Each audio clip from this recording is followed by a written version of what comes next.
ओम सर्वमंगल मांगल्ये शिवे सर्वार्थ साधिके शरण्ये त्र्यंबिके गौरी नारायणी नमोस्तुते।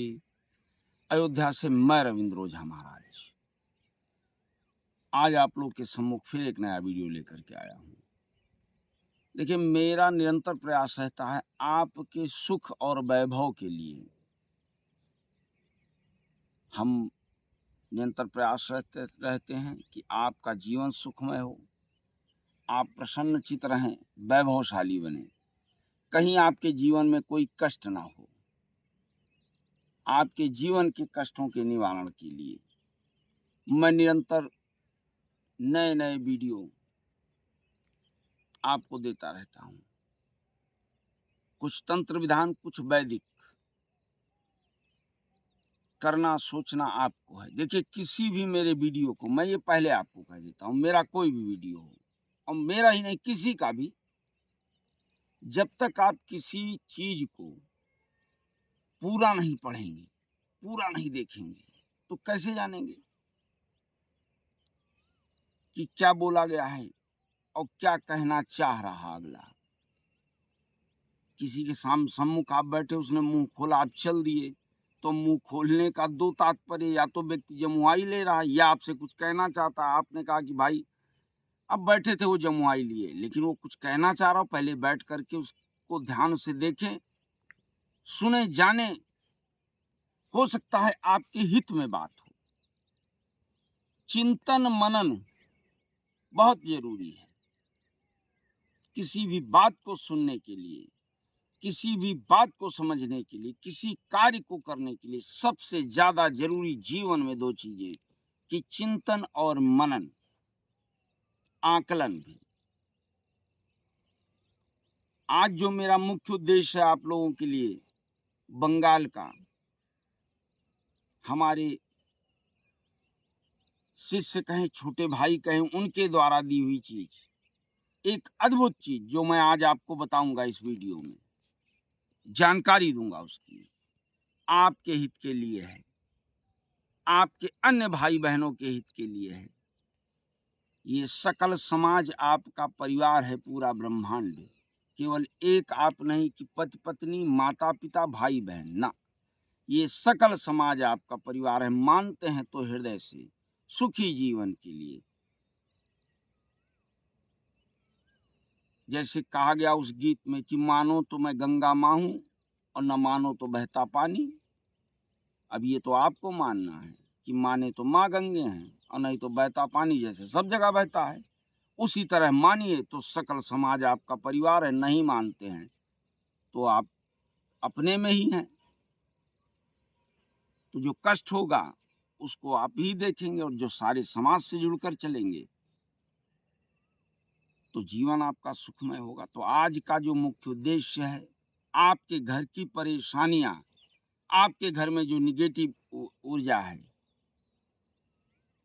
नकारात्मक चीजें हैं, उनके लिए हमारे उस छोटे भाई और शिष्य ने बंगाल से ये चीज हमको, अद्भुत चीज दी, ये मंत्र, अद्भुत मंत्र दिया, जो आज मैं आपको बताने जा रहा हूं।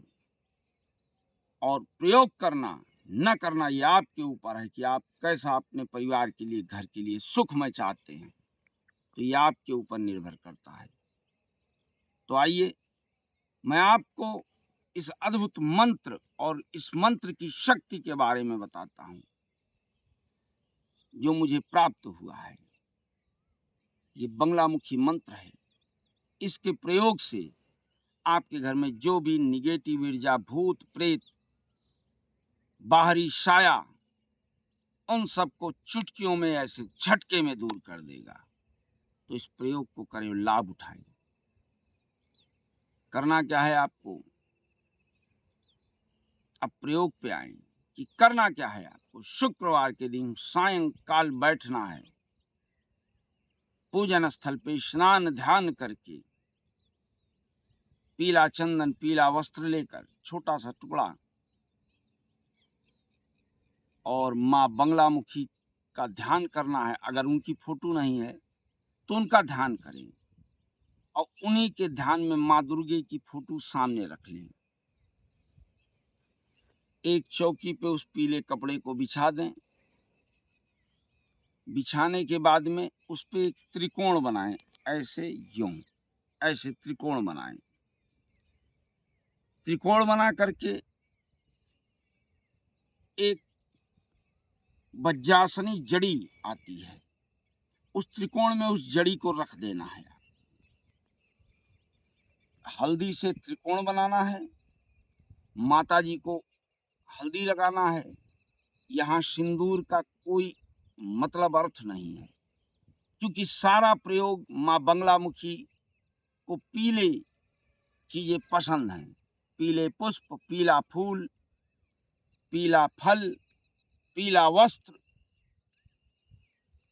तो आपको हल्दी लगाना है, त्रिकोण बना करके ये वज्रासनी जड़ी बीच में रख देना है उस त्रिकोण के। धूप बत्ती जलाना है, पीला पुष्प चढ़ाकर, पीला फल चढ़ा करके, और बैठ जाना है। अब इस मंत्र को कम से कम 108 बार आपको जप करना है। अब आपको इस मंत्र को 108 बार जपना है। मंत्र क्या है, बहुत धीरे बोलूंगा, ध्यान से सुनिएगा, लिख लीजिएगा, जिससे याद रहे, समझ में आए कि ओम ह्रीं बंगलामुखी सर्वदुष्टानां भूतादि प्रेतादि सर्वदुष्ट शक्ति नाशय नाशय स्तंभय विनाशय ह्रीं ओम स्वाहा। इस मंत्र को 108 बार बोलना है। बोलने के बाद में प्रणाम करके 3 बार माँ बंगलामुखी का ध्यान करके, उनको प्रणाम करके उठ जाना है। फिर शनिवार को प्रातः काल उठकर फिर स्नान ध्यान करके, यही प्रक्रिया जो आज चली वो कल चलेगी।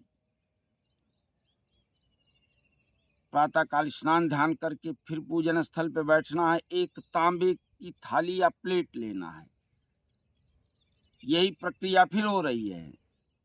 तांबे की थाली या प्लेट लेना है, उस पे हल्दी से फिर त्रिकोण बनाना है। अब की त्रिकोण में नहीं, अब वज्रासनी जड़ी को बगल में रखना है, त्रिकोण के बाहर। और 11 लौंग, 11 इलायची और कपूर लेना है। कपूर ज्यादा मात्रा में हो कि उसका प्रयोग चल सके। इसको ले करके एक कपूर, एक लौंग और एक इलायची उठाना है, दाहिने हाथ में लेना है और इस मंत्र को फिर पढ़ना है कि ओम ह्रीं बंगलामुखी सर्व दुष्टानां। इस मंत्र को पढ़ना है। एक लौंग, एक इलायची हाथ में लिए, दाहिने हाथ में इस मंत्र को पढ़ा, फूंक मारा और त्रिकोण के अंदर रख देंगे। ऐसा आपको 11 बार करना है। 11 लौंग, 11 इलायची है तो 11 बार करना है। फिर उस कपूर को उसी त्रिकोण में लौंग और इलायची के ऊपर रख करके जला देना है।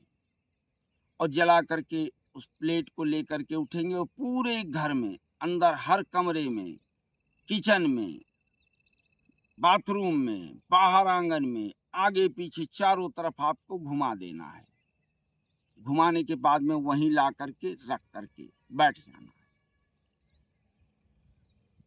और फिर इस मंत्र को 11 बार बोल करके, और ये मन की बात कहते हुए कि हे माँ बंगलामुखी, मेरे घर में जो भी दुष्ट शक्तियां हों, जो भी भूत प्रेत आदि नकारात्मक चीजें हों, आप आशीर्वाद दें कि वो दूर चली जाए।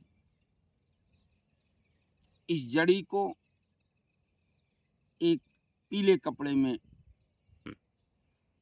इस जड़ी को अब आपको पीले कपड़े में लपेट करके माता जी के सम्मुख, और वो जो भस्म, लौंग और इलायची आपकी जली है वो भी रख देना है।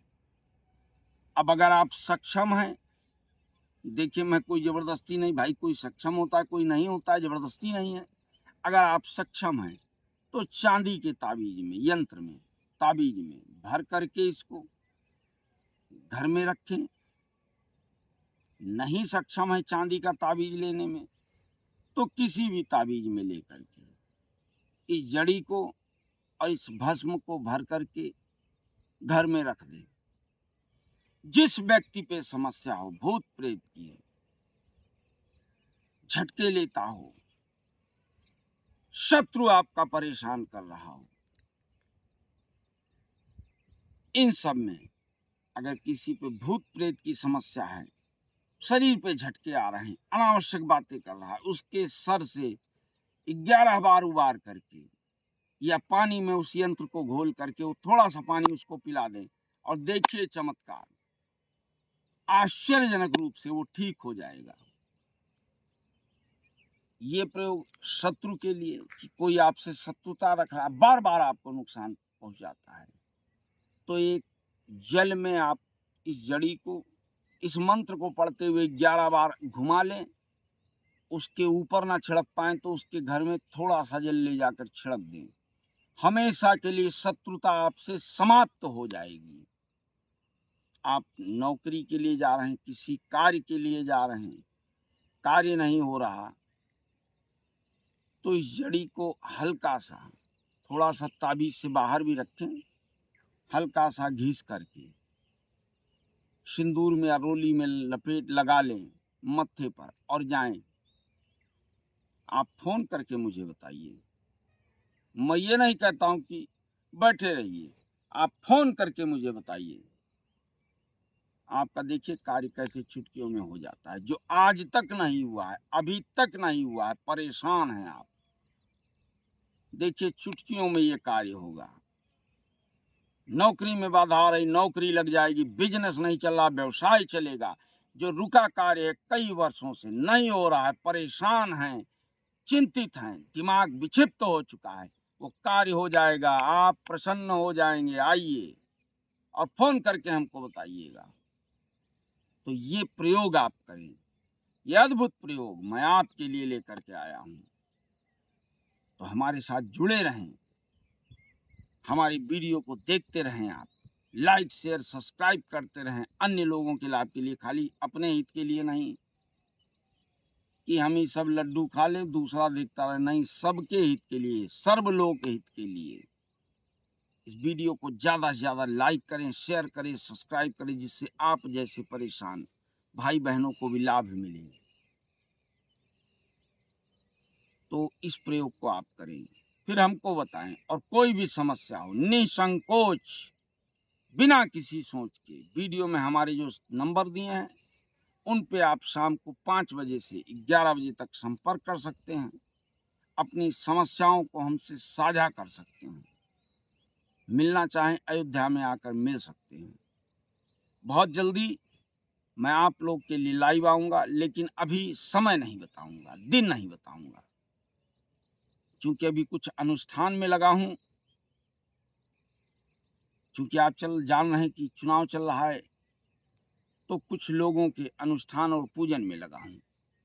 तो उनके अनुष्ठान पूजन के पूर्ण होने के बाद में, देखिए प्रातः काल का समय मिलता है, अब मैं चल रहा हूँ अपने आश्रम में पूजन पे बैठने, हवन पे, तो प्रातः काल का थोड़ा समय मिलता है जो मैं आप लोगों से जुड़ करके साझा कर लेता हूँ आप लोग के हित के लिए। इसी के साथ अब मैं आप लोगों से विदा चाहूँगा। आप लोग मेरे साथ सप्रेम जुड़े रहें, हृदय के साथ जुड़े रहें। बोलिए जय जय श्री सीताराम। इसी के साथ मैं रविंद्र ओझा महाराज आप लोग से अयोध्या से विदा लेता हूँ। जय श्री जगत जननी माता की।